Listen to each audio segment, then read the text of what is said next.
사랑하는 성도 여러분, 오늘 금요영성 집회에 오신 분들 가운데에 하나님 주시는 은혜와 평강이 가득하시기를 간절히 바랍니다. 가끔 제가 새가족분들을 신방하다 보면은 가끔씩 이런 질문들을 하실 때가 있습니다. 도대체 목사님은 어떤 과정을 거쳐서 되시느냐? 자격증 따는 것처럼 돈을 주고 따느냐? 어떻게 따느냐? 그런 질문을 하시면 저는 이렇게 대답합니다. 정말 많은 시험을 보고 목사가 됩니다. 학교 시험도 많이 보고요. 믿음의 시험도 많이 보고 목사고시도 보고 많은 시험을 봅니다.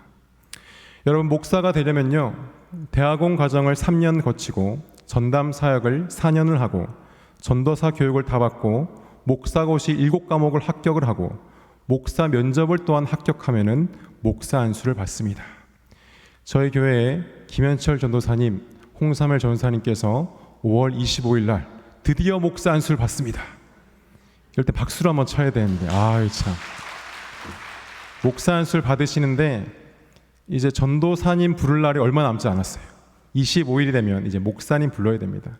실컷 전도사님이라고 불러주시기를 바랍니다.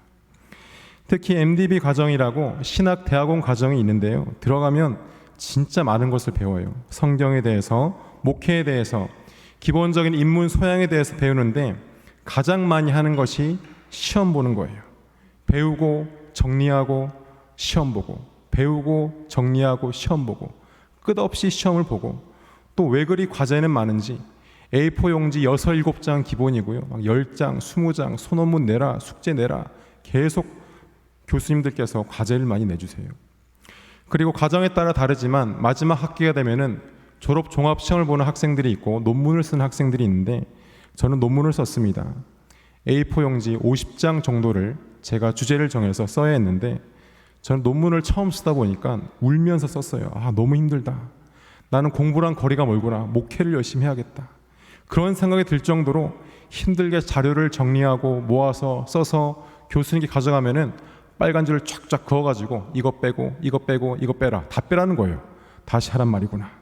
또 다시 밤을 새가지고 열심히 써가면은 또 줄을 쫙쫙 그어요. 도대체 뭐 하자는 말씀이신가. 너무 힘들었습니다. 저는 최선을 다해서 이것이 더 이상 나올 것이 없다라고 써가면 교수님은 항상 째려보십니다. 이런 걸 그리라고 써왔냐.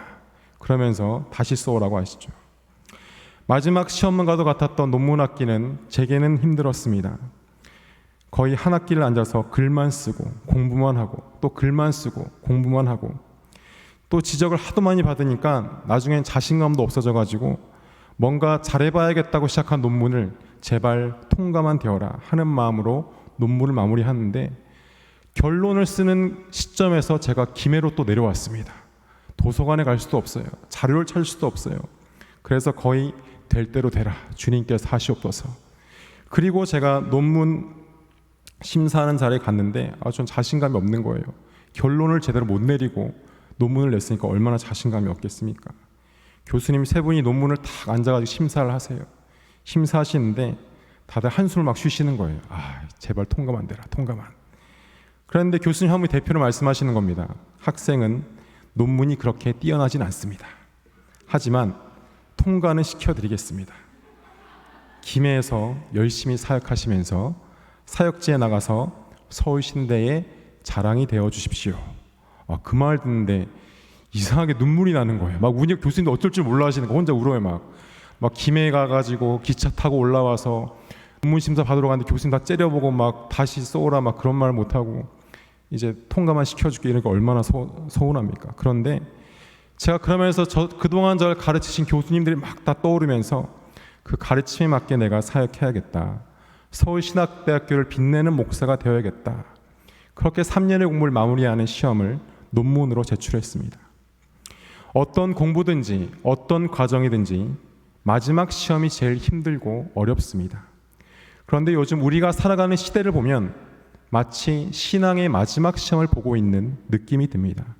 마치 마지막 시대에 이렇게 시대가 악하고 힘든데 진정으로 하나님을 의지하는 사람은 누구인가? 이렇게 시대가 어려운데 하나님 말씀대로 살아가는 사람이 누구인가? 그 어떤 시대보다 어려운 환경들이 나올 때에 점점 이 시대는 신앙의 기말고사와도 같은 것이 아니겠습니까? 예수님의 제자들도 3년의 과정을 예수님께 배웠어요. 열심히 배웠는데 마지막 시험 문제가 이랬던 것 같아요. 예수님이 죄인인 상징인 십자가에 달려 돌아가시고 사람들이 제자인 나를 찾아 죽이려고 쫓아다니는데 나 혼자 있을 때에 누가 와서 당신은 예수님 제자가 아닙니까? 라고 물으면 어떻게 답할지 쓰시오. 이게 기말고사 문제였던 것 같아요. 그런데 이 시험 문제는 수제자인 베드로도 굉장히 힘들어했습니다. 마지막 시험은 쉬운 게 아니에요. 내 스스로가 수제자라고 자랑스럽게 여겨도 그 시험 문제가 너무나 힘듭니다. 그런데 여러분, 마지막 시험을 볼 때, 논문을 쓸 때 과연 내가 이 학위를 받을 자격이 있는가? 그리고 과연 내가 이 문제를 풀어낼 수 있는가? 이런 의심과 걱정 가운데 그 시험을 통과하지만 그 시험이 끝나고 나면은 그 시험보다 쉬운 문제들은 정말 쉽습니다. 논문을 50장 쓰고 나면요, 한 3장짜리 리포트는 너무 쉬운 거예요. 그리고 내가 어떤 힘든 상황을 겪고 나면은 그거보다 덜한 상황이 왔을 때는 그 상황을 쉽게 넘어갈 수가 있는 겁니다. 예수님의 제자들이 십자가의 사건, 죽음과 부활, 천국과 지옥으로 간 기말고사를 경험한 제자들이 어떻게 되었습니까? 예수님 부활을 본 거예요. 그 부활을 보고 나서는 전 유럽으로 흩어져서 그 복음을 가지고 전도하기 시작하니까 예수님의 제자에 걸맞는 삶을 살 수 있기 시작한 겁니다. 그러다가 다 순교해서 돌아가셨어요. 예수님의 자랑이 되는 제자들로 말입니다. 그렇게 어려운 문제를 출제한 예수님이 가장 바라시는 것은 이거였을 겁니다. 바로 하나님의 자랑이 되어라. 하늘나라의 자랑이 되어라. 예수님의 제자로서의 분명한 삶을 살아가라 라고 말씀하신 것이 아니겠습니까? 오늘 같이 읽은 본문이 바로 사도 바울 선생님이 그런 마음으로 썼을 거예요. 오늘 로마서 16장 마지막에 있는 말씀인데, 로마서가 어떤 책입니까? 로마에 있는 이방인들이 그리스도인이 되어서 그 그리스도인들에게 복음의 정수를 담아 쓴 것이 로마서입니다. 정말 하나님 주신 영감을 가지고 정말 잘 쓴 책이 로마서란 말이에요. 결론까지 내렸어요. 그리고 오늘 본문은 당부의 말씀을 하고 있습니다. 그런데 이 당부의 말씀이 이제 앞으로 다가올 마지막 시험을 어떻게 대비해야 될지를 말하고 있습니다. 그 당시에 정말 악해져 가서 마지막 때와도 같았던 로마 치세 말기에 신앙인으로서 어떻게 그 상황 가운데 신앙을 지켜낼 것인가, 그 마지막 시험을 어떻게 잘 치러낼 수 있을 것인가, 이것이 사도 바울 선생님이 알려주고 싶었던 것이었습니다. 로마서의 전체적인 문체는 굉장히 친절하고 복음에 대해서 알려주시고 젠틀합니다. 그런데 오늘 본문에 와서는 갑자기 단호해지고 다그치고 격한 말투로 바뀌는 것을 볼 수가 있습니다. 17절 다 같이 한번 보도록 하겠습니다. 형제들아, 내가 너희를 권하노니 너희가 배운 교훈을 거슬러 분쟁을 일으키거나 거치게 하는 자들 살피고 그들에게서 떠나라. 사도 바울이 말하는 첫 번째 비결은 우리가 아는 복음과 다른 것을 말하는 자들에게서 어떻게 하라고요? 떠나라는 것입니다. 본 말씀을 계속 띄어놔 주시기 바랍니다. 너희가 배운 교훈이라는 것을 원어로 보면은 너희들이 배웠던 가르침이라는 것입니다. 그동안 사도 바울이 열심히 전했던 복음의 교리들이에요. 그런데 이러한 복음과 다른 것을 말하는 사람들의 특징이 있으니 그 특징이 뭐냐면 바로 분쟁을 일으키고 파당을 짓고 복음을 정치적으로 이용해서 교회 안에서 당을 짓고 교회 안에서 정치적으로 나누어지고 이런 것들을 하는 사람들이 바로 교회를 분쟁을 일으키는 자들입니다. 그리고 거치게 하는 자들, 거치게 하는 자의 뜻이 뭐냐면 신앙을 훼손시키는 모든 일을 포함하고 있습니다. 그런데 이런 사람들이 있을 때 어떻게 하라고요? 잘 살펴서 그들에게서 떠나라라고 말씀하시는 겁니다. 아니, 그들에게 다시 복음을 전하고 구슬려서 다시 돌아오게 하라는 말씀이 아니고 잘 살피다가 그런 사람이 있으면 떠나라는 거예요. 마지막 시험이 그렇습니다. 복음의 진리에 대해서 도전하고 복음의 진리에 대해서 다른 말을 하고 복음의 진리에 대해서 계속 이상한 말을 하는 사람들이 계속해서 나온다는 겁니다. 그런 사람들이 왔을 때에 복음을 지키는 사람들은 자신의 복음을 지키기도 급급할 수 있다는 뜻이 아니겠습니까? 마지막 때에 그런 시험이 오면은 떠나는 게 우선책이다. 라는 말을 하는 겁니다. 그런데 그렇다면 과연 그들은 누구입니까? 18절에 나와 있습니다. 다 같이 18절 보겠습니다. 이 같은 자들은 우리 주 그리스도를 섬기지 아니하고 다만 자기들의 배만 섬기나니 교활한 말과 아첨하는 말로 순진한 자들의 마음을 미혹하느니라. 누구라는 겁니까? 저는 소름이 돋았어요. 신천지를 비롯한 이단들이 하는 것과 똑같지 않습니까? 자신들의 배만 섬긴다는 거예요. 코로나19 때문에 많은 것들이 어려워지고 손해 아픔들이 있었지만 순기능도 있었는데 바로 신천지와 같은 이단들이 그 정체가 일반 언론에서 완전히 드러난 것이었습니다. 그런데 이만희가 거주하는 별장을 보신 적이 있을 겁니다. 그 별장은 가평 청평호 옆에 있는데 평화궁전이라는 이름의 진짜 궁전 같은 건물 지어놓고 수천억의 비자금을 숨겨놓고는 시중들은 여자 한 명이랑 같이 살고 있는 게 이만희의 삶이었어요. 자기가 진짜 선지자라면 그런 데 살면서 비자금을 조성하겠습니까? 수많은 사람들을 미혹하여서 자기 배를 불려서 자기 배만 섬기는 사람이라는 것입니다. 그는 많은 사람들을 미혹하여 자기 배를 불리며 자기 배만 섬기는 사기꾼으로 역사는 기억할 것입니다. 여러분, 배를 한번 만져보세요. 이 배를 섬긴다는 거예요. 배가 많이 나와가지고 고민하신 분들은 좀 저부터 집어넣어야 되는데 오늘 금영선 집회 끝나고 집에 가서 뭐 드실 분들은 드시지 마시기 바랍니다. 이 배를 섬긴다는 거예요. 근데 이 배가 진짜 여러분 나온 배를 말하는 것이 아니라 우리의 욕심, 인간의 이기심, 하나님이 아니라 나 자신을 섬긴다는 말이 아니겠습니까? 마지막 때에는 이런 자들이 나온다는 거예요. 자기의 이익 때문에 그리스도의 복음이 아니라 다른 복음을 전하면서 많은 사람들을 미혹하는 자가 나온다는 것입니다. 사랑하는 성도 여러분, 우리 자신을 스스로 돌아보아야 됩니다. 나는 그리스도를 섬기는가? 아니면 나의 배를 섬기고 있는가? 나는 그리스도를 믿는 믿음으로 나아가는가? 아니면 복음에서 벗어난 다른 것을 향해 나아가고 있는가? 사도 바울 선생님께서 복음의 정수를 담은 로마서를 열심히 쓰시고 마지막 당부의 말로 거짓 교사에 대해 써놓은 이유가 무엇이겠습니까? 아무리 복음을 잘 설명하고 전해서 그 사람이 복음에 붙들려 있어도 거짓 교사가 와서 미혹하면은 그 복음이 한순간에 무너질 수 있는 가능성이 많다는 것이 아니겠습니까? 그래서 당부하신 말씀이 거짓 교사를 조심해라. 신천지에 미혹된 많은 사람들의 면면을 보면은 진짜 교회에서 열심히 일하시던 분들이 많이 있어요. 정말 복음을 열심히 전하고 믿으시던 분들이 그 거짓 교사에 미혹되니까 거기 가서 열심히 하시는 겁니다. 그렇다면 이 마지막 때에 거짓 교사들, 사단이 판치는 이 세상 가운데 우리는 어떻게 살아야 하겠습니까? 19절에 나와 있습니다. 19절 한번 읽어보겠습니다. 너희의 순종함이 모든 사람에게 들리는지라. 그러므로 내가 너희로 말미암아 기뻐하노니 너희가 선한 데 지혜롭고 악한 데 미련하기를 원하노라. 아멘. 바로 순종하는 삶을 살아야 된다는 것입니다. 따라합시다. 순종하는 삶. 순종하는 삶. 하나님 말씀에 순종함이 모든 사람에게 들린다는 거예요. 우리가 주 말씀 가운데 있으면 그 우리의 모습 가운데에서 하나님께서 모든 사람에게 들리게 되는 것이고, 이것을 통해서 누가 기뻐하십니까? 너희로 말미암아 기뻐하노니라고 했습니다. 바로 그 순종은 하나님의 기쁨이 된다는 것입니다. 세상의 기쁨이 아니라 하나님의 기쁨으로 살아갈 수 있다라는 것입니다. 그리고 그 순종함으로 선한 데 지혜로워야 되고 악한 데 미련하여야 한다는 것입니다. 제가 2000년도에 서울신학대학교 신학과 1학년 학부생일 때 첫 여름방학을 맞았습니다.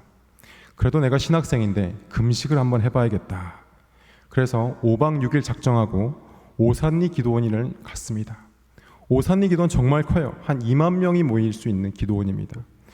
제가 한 가지 말씀드린 것은 여러분들 정말 간절한 기도 제목이 있거나 아니면 하나님께서 금식을 시키신 것이 아니면 금식하지 마시기 바랍니다.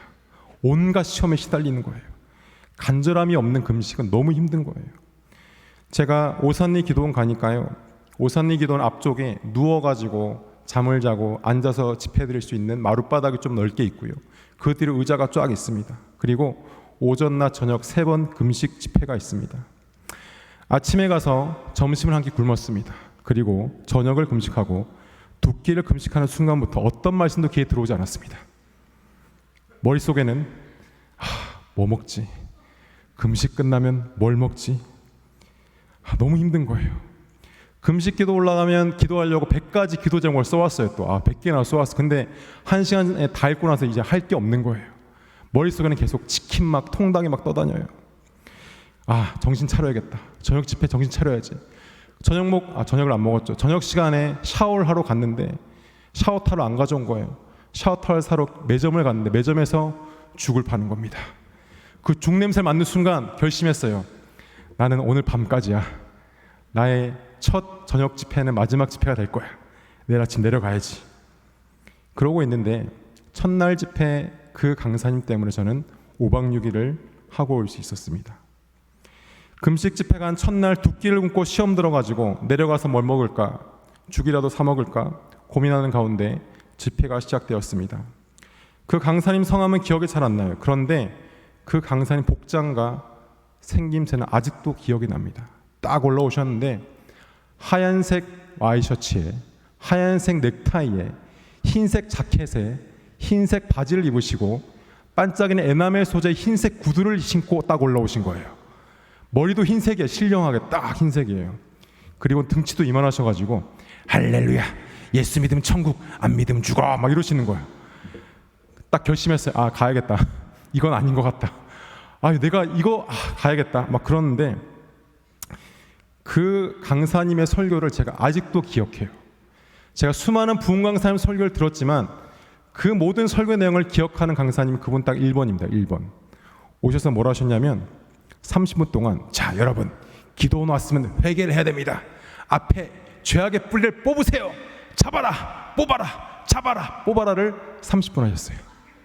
할 때마다 이기심을 뽑아라 할렐루야 이러면서 모든 죄악을 다 열거하시는 거예요. 음란을 뽑아라, 미혹을 뽑아라, 거짓을 뽑아라, 잡으세요 뽑아라 이것만 30분 하는데 이거 추정 60분에 신고해야 되나 막 혼자 고민에 빠져 있는데 옆에 싹 둘러보니까 옆에 앉아 있던 어떤 분 울면서 뽑고 있어. 또 옆에 있는 웃으면서 뽑고 있어요. 나도 안 뽑으면 안 되겠다 뽑았어. 저도 막 뽑는 척 하다가 30분 딱 지나니까 이제 말씀 시작하시겠지. 이제는 뭘 하시냐면 자 뽑은데 심으셔야 됩니다. 사랑을 심어라, 믿음을 심어라. 성령의 9가지 열매, 믿음, 소망, 사랑, 성경에 나오는 좋은 말은 다 심으셨어요. 30분이 지나갔습니다. 이제 설교 시작하시겠지. 그런데 이제부터 여러분 회개 기도를 시작하시겠습니다. 주여 하고 기도하시는데 30분을 기도하시는 거예요. 결심했습니다. 내려가야지. 아니구나. 기도는 나랑 안 맞다.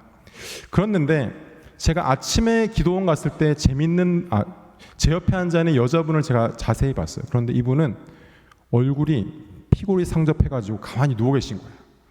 아침 집회 시작했는데 안 일어나세요. 오후 집회도 안 일어나. 저녁에 갑자기 눈을 싹 뜨시더니 쓱 일어나서 물을 한 잔 이렇게 싹 마시고 가만히 앉아 계신 거예요. 제가 물어봤어요. 저분 왜 저래요? 그러니까 38일째 금식하고 계신 분이에요. 물이랑 소금만 드시고. 왜 금식해요? 남편이 돈을 잘 버는 사업가였는데 목회를 한다 해가지고 너무 시험 들어서 나는 사모의 길이 아닌데 40일 금식하고 결심했다 해서 오셨어요. 지금 38일째고 내일 모레 나가실 거예요. 그러는 겁니다. 그런데 이분이 그 회개의 기도 시간에 엉엉 울면서 기도하시는데 제가 깜짝 놀랐습니다. 주님 제가 교만했습니다. 주님 부르심을 제가 거절했습니다. 주님 제가 따르겠습니다. 제가 은혜가 되는 거예요. 야 나는 두 끼 금식하고 내려갈 생각하고 있는데 이분은 사모의 길을 가시려고 40일 금식하러 올라오셔서 38일째 금식을 하고 계시는구나. 그리고 그 다음날 실신하셔가지고 실려 나가셨어요. 119에.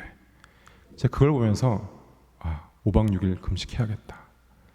저 강사님 그리고 여기 옆에 하시는 분들 나는 신학을 한다면서 5박 6일 기도하는 것도 힘들어가지고 두 끼 금식하고 나가려고 했는데 저분은 38일 기도하고 쓰러져서 나가시는구나. 그런데 여러분 제가 그 강사님을 유심히 봤는데요. 그 강사님이 입은 흰 자켓이 보통 부흥 강사님들이 입는 자켓이 아니었어요. 디스코텍 가면 입는 그 하얀색 반짝이가 약간 섞여 있는 옷을 입고 계셨어요.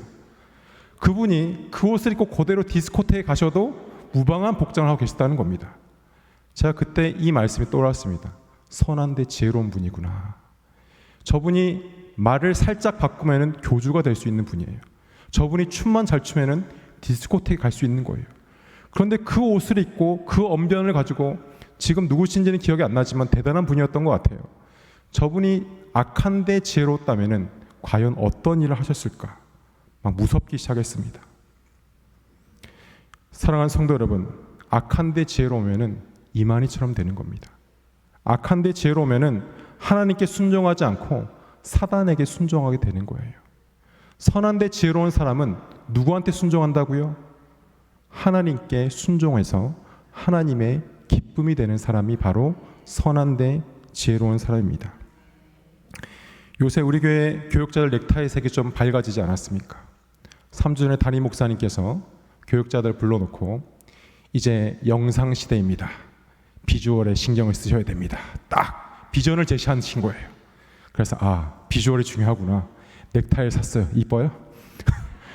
제가 고민을 했어요. 비주얼이 중요한데 뭘 더 해야 될까? 나도 흰 옷을 입어볼까? 아니면 반짝이를 좀 뿌려볼까? 화장을 해볼까? 고민하다가 행커칩 했어요. 행커칩. 이뻐요? 비주얼 시대에, 영상 시대에 선한데 지혜로우려고 저희가 비주얼에 신경 쓰고 있습니다. 제가 이 행커칩 꽂고요, 무도회장 여자를 꼬시러 간다고 생각해 보세요. 백정장에 백코트 신고, 그러면 악한데 지혜로운 사람인 거예요. 근데 행커칩을 꽂고 설교를 통해서 성도분들이 좀 더 하나님께 집중해야겠다 하는 것을 선한데 지혜로우려고 이것을 꽂으면은 선한데 지혜로운 자예요. 사랑하는 성도 여러분, 하나님은 그 말씀에 순종하는 선한데 지혜로운 자를 찾고 계십니다. 하지만 이 세상은 악한데 지혜로운 자들이 너무나 많아요. 일만하게 뿌리가 되는 그 돈 때문에 어린 여자아이들 성폭행해가지고 인터넷에 올려서 비트코인으로 수억 대의 사기를 치는 아이들이 10대, 20대였어요. 그 아이들 수법을 인터넷에 딱 보니까 너무 지혜로운 거예요. 야, 진짜 악한데 지혜롭구나. 그 조직을 만들고 운영하는 게 조폭들이 딱 운영하는 조직이거든요. 너무 지혜로운 거예요. 악한데 지혜로운 자들. 그 결론은 뭡니까? 죄의 결론은 사망인 겁니다. 악한데 지혜로운 자는 결국은 사망에 이르게 되어 있습니다. 코로나로 인해서 온 세계가 혼란하여 인간성이 상실된 많은 모습들을 보는데 이런 때일수록 우리는 선한데 지혜로워야 됩니다. 할렐루야. 옆 성도분과 인사하시겠습니다. 선한데 지혜로운 자가 됩시다. 여러분들의 지혜는 어디를 향하고 있습니까? 선한 곳입니까? 아니면 악한 곳입니까?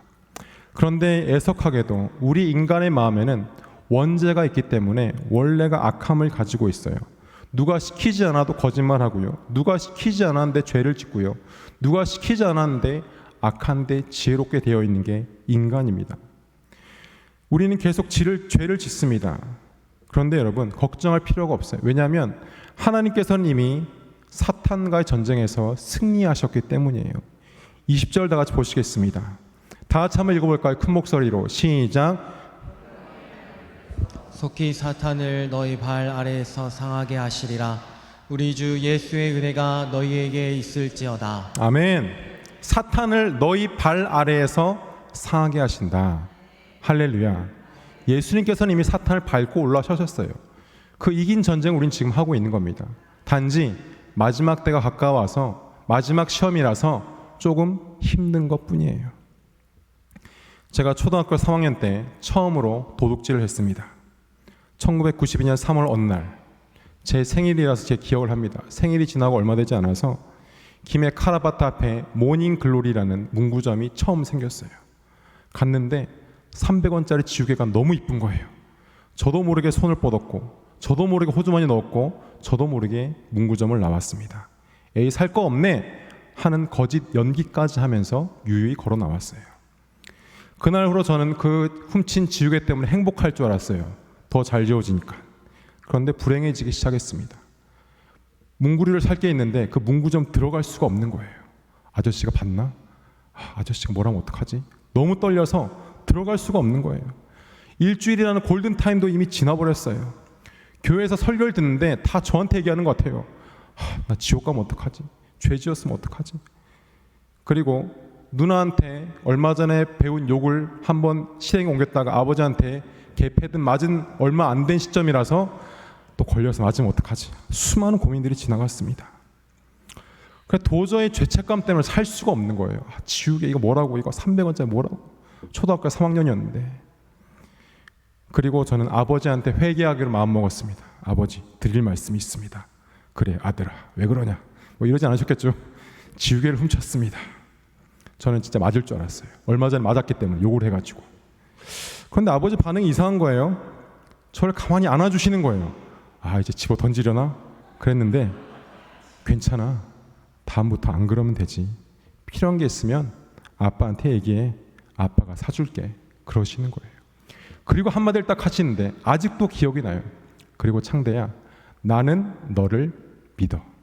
그러니까 거짓말 하지 마. 네가 하는 말 아빠는 다 믿을 거야 이제부터. 지금도 기억이 나는 거예요. 소름이 쫙 돋는 거예요. 그리고는 아버지가 저를 데리고 바로 문방구를 가시더니 1,000원을 딱 들이시면서 문방구 아저씨한테 제 아들이 지우개를 훔쳤습니다. 죄송합니다. 제 죗값을 다 치러주셨어요. 누가요? 우리 아빠가. 우리 아버지 대단한 분이었습니다. 제가 아무리 악한 것에 지혜롭다고 생각해도 아버지가 보기에는 미련한 거예요.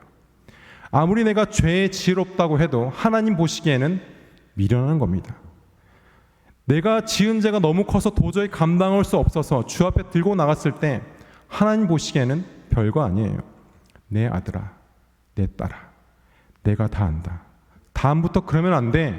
내가 이미 십자가에서 죄값을 다 치루었어. 너는 나를 믿고 따라오기만 하면 돼. 하시지 않겠습니까? 사랑하는 성도 여러분, 복음 가운데에서 선한 데 지혜로운 자는 그 마음 가운데에 평안이 있습니다. 그리고 은혜가 있습니다. 선한 데 지혜로운 자는 평강의 하나님의 은혜가 있다고 했어요. 그 마음 가운데 평강이 있는 자는 그 어떤 악한 세력도 그 마음을 흔들 수가 없는 것입니다.